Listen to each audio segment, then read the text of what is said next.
The cafe was nearly empty when Isabella slid into the seat across from me, her leather tote bag making a loud thud as she placed it on the table. Her fingers, adorned with chunky gold rings, pushed a pile of papers toward me, the diamonds glinting under the harsh cafe lights. "It's all ironclad," she said, her lips painted a sharp crimson, but the smile she gave me didn't quite reach her eyes.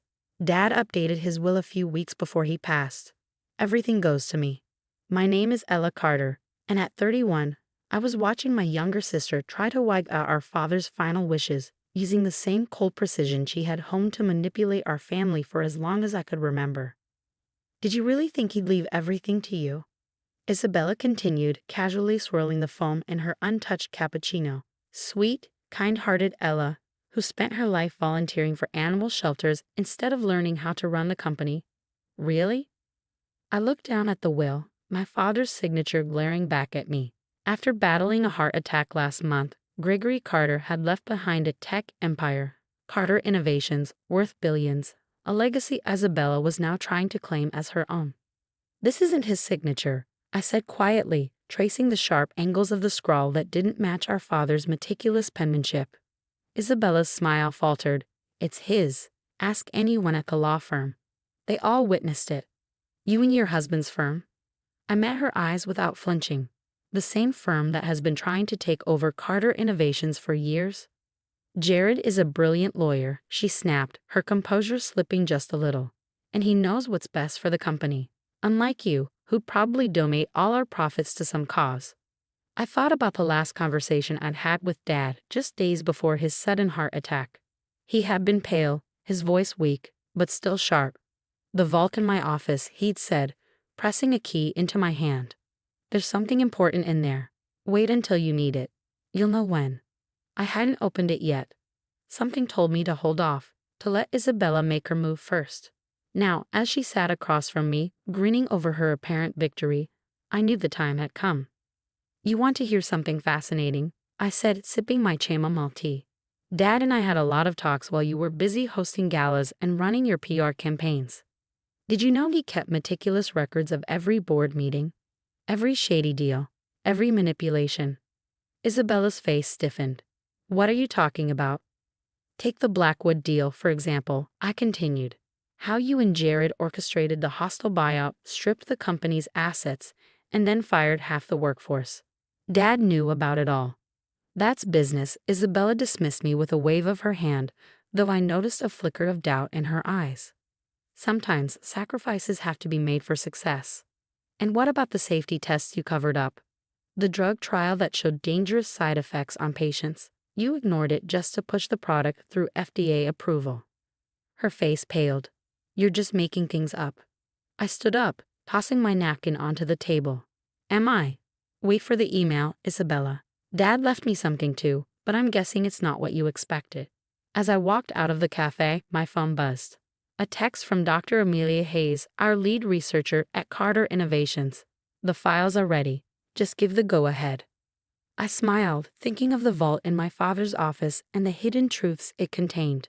Isabella had always underestimated me, seeing my kindness as a flaw, my morals as weakness. What she didn't realize was that Dad had taught me a different kind of business, one that put integrity before profit.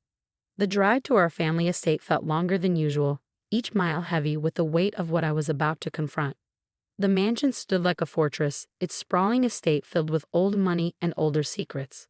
Margaret, our longtime housekeeper, greeted me at the door. Her eyes were red from crying.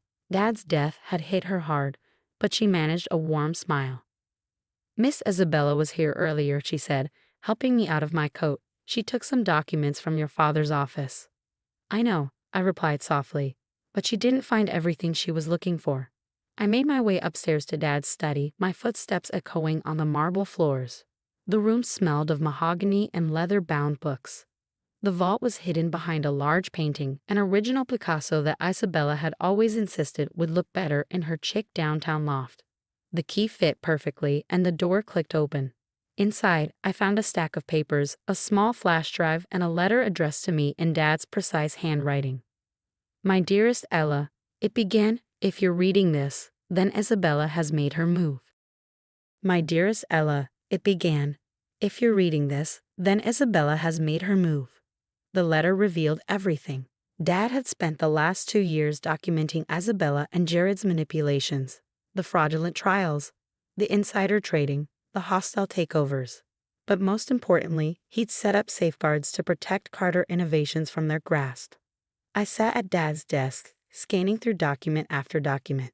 The flash drive held emails, transaction records, and meeting notes that painted a damning portrait of my sister's actions. Isabella hadn't just been ambitious, she had been reckless, endangering the company's future in pursuit of her own gain. My phone buzzed with an incoming call from Isabella. I let it go to voicemail, then focused on the last paragraph of Dad's letter. The real will is in the company vault, witnessed by the ethics committee. Isabella will try to use Jared's connections to suppress it, but she doesn't know about the failsafe. You remember the code, don't you? A smile tugged at the corner of my lips as I recalled the number sequence that had made me memorize when I was young. It had always seemed like a game back then. Now, I realized he had been preparing me for this moment. Dr. Hayes arrived an hour later, carrying her own set of files. The board is ready, she said, setting her laptop on the desk. They're waiting for your signal. I nodded, pulling up the prepared email. It contained just enough evidence to show Isabella the truth, without giving everything away. Not yet. Send it, I told Amelia. In her penthouse, Isabella opened the email. I could almost picture the panic on her face as she scrolled through the attachments, the evidence of her shady dealings, the Blackwood deal, the trial cover-up, the offshore accounts. Her reply came fast. You're bluffing. Those documents could easily be faked. I typed back one simple line. Check the company vault. The code is your birth date. You know, the one you've been telling everyone is different for years. Isabella had lied about her age to maintain her image of youthful brilliance, but Dad had used her real birth date to set the vault code, something only the three of us knew. An hour later, my phone rang again. This time, it was Jared. Whatever you think you're doing, he said, his lawyer's cool demeanor slipping, it won't work. We have witnesses, signed contracts. You have perjury and fraud. I interrupted. Dad knew exactly what you were planning.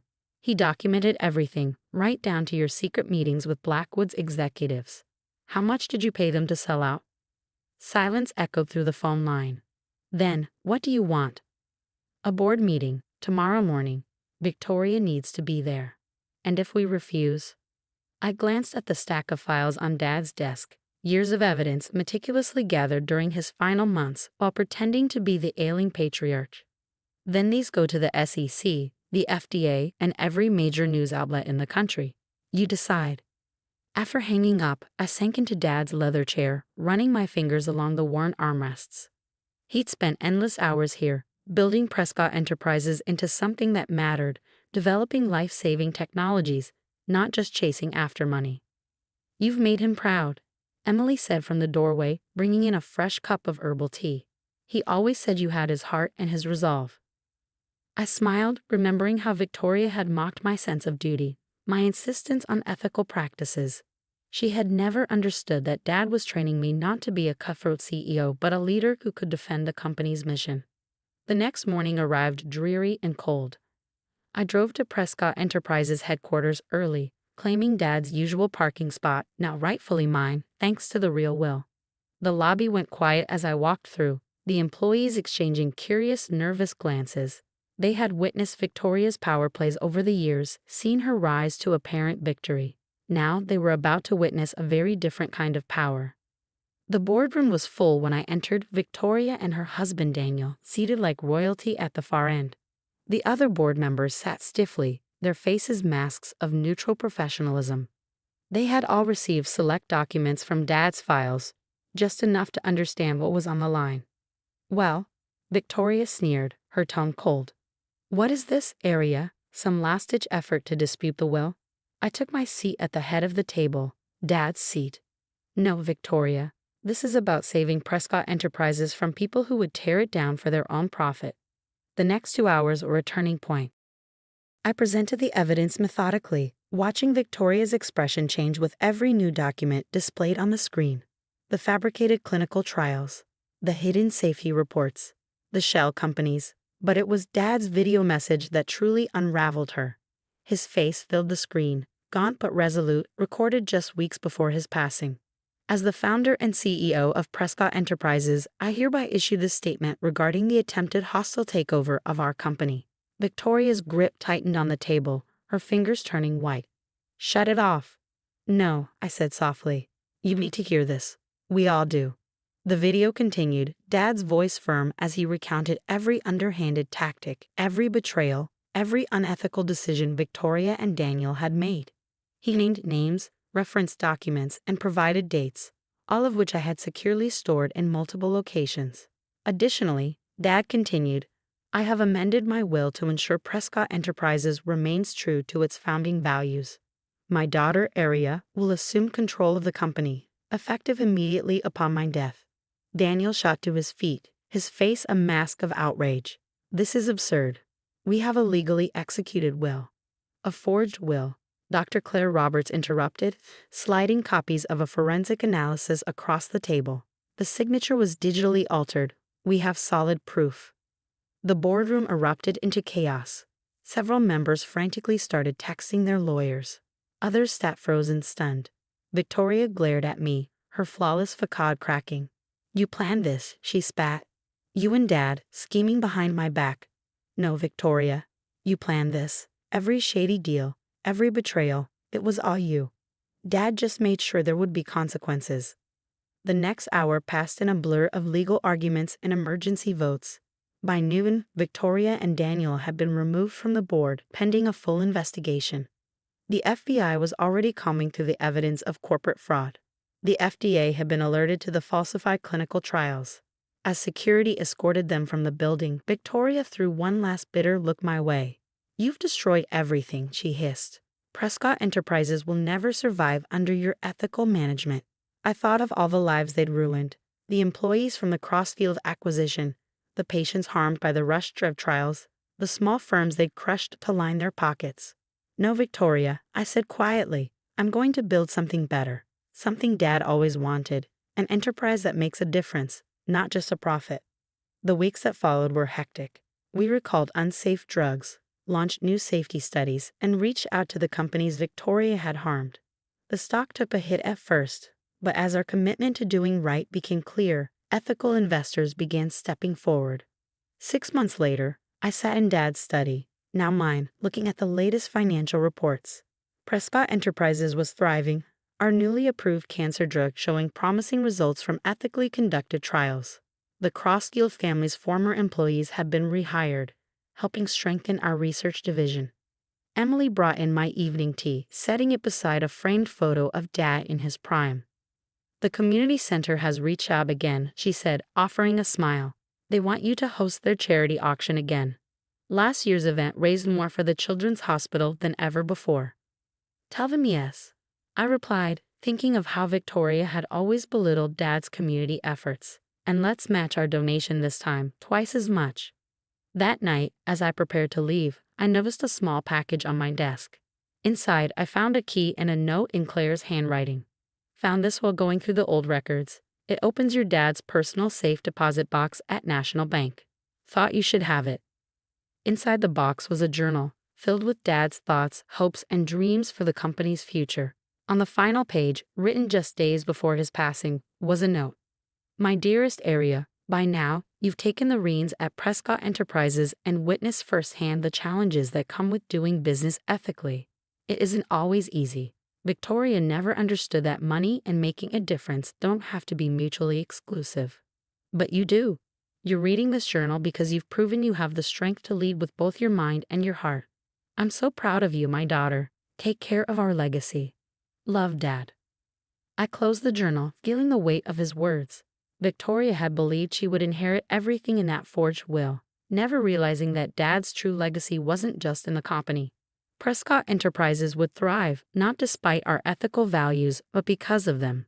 And somewhere, I knew Dad was smiling, watching his true heir build the future he had always envisioned.